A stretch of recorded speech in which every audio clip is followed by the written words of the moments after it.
to the finale episode of season 2 of my podcast. Next week, tune into season 3 of Curious Vedanth, where I will interview many more interesting guests. Today, my guest is Luis, a high school senior from the Philippines who is an animal lover and a student advocate. He has co founded Brave Minds, an organization that promotes the inclusion of neurodiversity and is also a part of many other nonprofits dealing with various social causes. Hi, Louis. Welcome to my show. Hi, Vedanth. So, this is going to be really exciting. Yes, it is. Thanks for inviting me. Welcome. So, Louis, I'm curious to know what is neurodiversity? Basically, most people in the world, they're neurotypical. Neuro, it's basically an adjective for the brain. Like, you know how avian means bird? Neuro basically means brain. So, neurotypical people, they're people whose brains are wired, quote unquote, normally. People who are neurodivergent, their brains are wired somewhat differently, not better or worse, but just differently.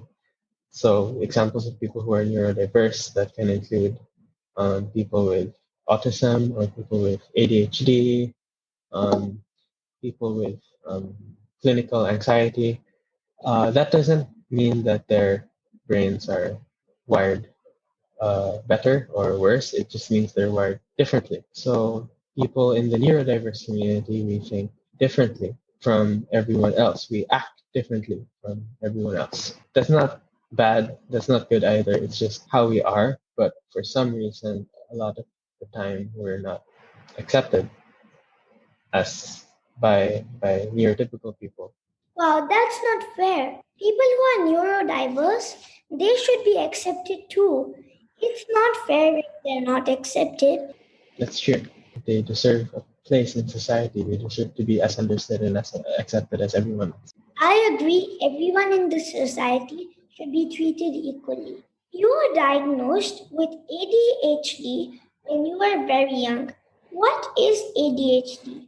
ADHD stands for Attention Deficit Hyperactivity Disorder, except we don't really have a deficit of attention. It's more like we're focused on every single thing at once, or we end up quote unquote hyper focusing really hard on something that's not important. And unlike neurotypical people, we can't focus on what needs focusing on all the time. For example, say you're watching a movie with your family.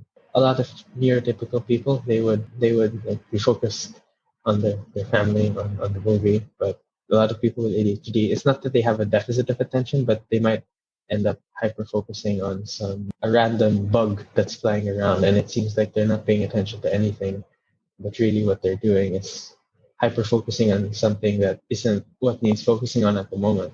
If we're hyper focusing on what's important, though, we can do it honestly a lot better than other people.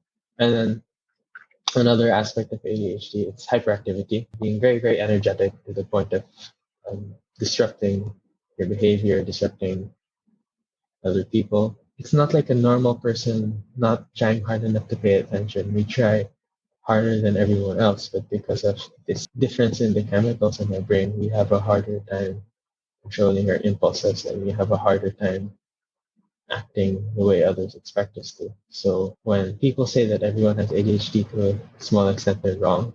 That's not true. Did you have a tough time in school when you had ADHD? I went to a special needs school when I was younger. Grade 6 and 7, I was in a special needs school. After that, I moved to my school. Academically, I didn't have a problem, although I know a lot of other people with ADHD though. Personally though, I didn't. But socially, yes, I definitely did have a problem in terms of my social life. A lot of my classmates thought I was, sometimes still think I'm annoying or just doing things for no reason. But that's really because I had a harder time controlling my impulses, because I also had a harder time understanding social cues. So I did struggle a lot socially because of my ADHD in school. yeah, I think there really needs to be in our society from a very young age. Everyone, even neurotypicals, need to be educated about this stuff, about ADHD, about autism, about understanding people who have it, not just disregarding them, not just thinking they're annoying for no reason or not trying hard enough. Everyone needs to understand that from a very young age, um, instead of stigmatizing it. I'm so sorry you had to go through all of this. But now, with Brave Minds, I think people will definitely have more awareness. Yes, I think that's true. Yeah, that's what we're working towards. What made you start Brave Minds? And what does Brave Minds do? My girlfriend and I started it one night. We were just talking about how we struggled as children, how we still struggle. It's a never-ending struggle. Um, and we decided to start Brave Minds together to help other people like us, not just children either, adults to struggle. Did you know Michael Phelps has ADHD, record-setting Olympic swimmer? So Brave Minds, it's not just targeted at children; it's targeted at adults too. I'm the president and the chief operating officer of Brave Minds. Anya Castro is the founder and the chief executive officer, and together we started it, and we're really hoping to make society as a whole more inclusive of people like us, so they don't struggle as much, so people understand them more, accept them more. How can my listeners help Brave Minds? Even something as simple as a quick Google search of neurodiversity and conditions like ADHD or autism, trying to understand them. And then when they see someone like that, don't just assume that they're not trying hard enough or they're annoying or they're bad people. Be more understanding, be more patient with people like that. It really takes a lot of patience. Even I still act out a lot at home with my friends. I act out, and they are all very patient with me. And um, it takes a lot more patience than it would to deal with a neurotypical person. So I guess be more patient and understanding of people with these conditions. And then if you know someone with something like this, or even if you don't, but you'd like to learn more about it, do your research, learn how to help, learn more about the science of how they think, how to understand it, I guess. Don't stigmatize those who are different. Don't discriminate. Be understanding. Be patient. That's really good advice. Me and my listeners will definitely follow it. What are the other social causes you are involved in? One that I spend most of my time at, besides Brave Minds, is called Fly High. It's based in Portland, Oregon, in the United States. Our mission there is to bridge the gap between the underprivileged and the privileged. So, for example, underprivileged can mean a lot of things. People who are in poverty, um, people who are discriminated against because of their race, because of their people who don't have proper access to education. It's a very broad blanket statement. Bridge the gap between the underprivileged and the privileged in the youth community. Our projects right now, they're focused mainly on developing countries. Do you know what those are, Vedanth? Like India and other places? Countries that whose economies they're still developing. So generally, they have a lot of social issues: poverty, lack of education, even unfair government. So what Fly High does is we hold projects in countries like this to help the youth there who are underprivileged and struggling. For example, one of our projects right now, we're organizing this international book drive. Another one of our projects right now is it's a joint project actually between Brave Minds, Fly High, the Good Intentions Foundation, the ASEAN Youth Organization, the ASEAN Youth Journal, and the Rotary Club of Alabang Madrigal Business Park. It's part of Rotary International. We have this joint project called Edu First. We're organizing this remote tutoring service for 100% free, um, getting certified education professionals and having them remotely teach students in struggling students who are in poverty or students who don't have equal access to education because of their race or their location, or the students who are struggling because of their neurodiversity, like ADHD, for example.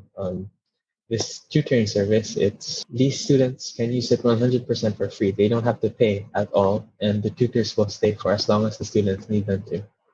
Like, if you just want me to be general, the social causes that I work with at different organizations, it's neurodiversity, animal welfare, education, the environment, social equality.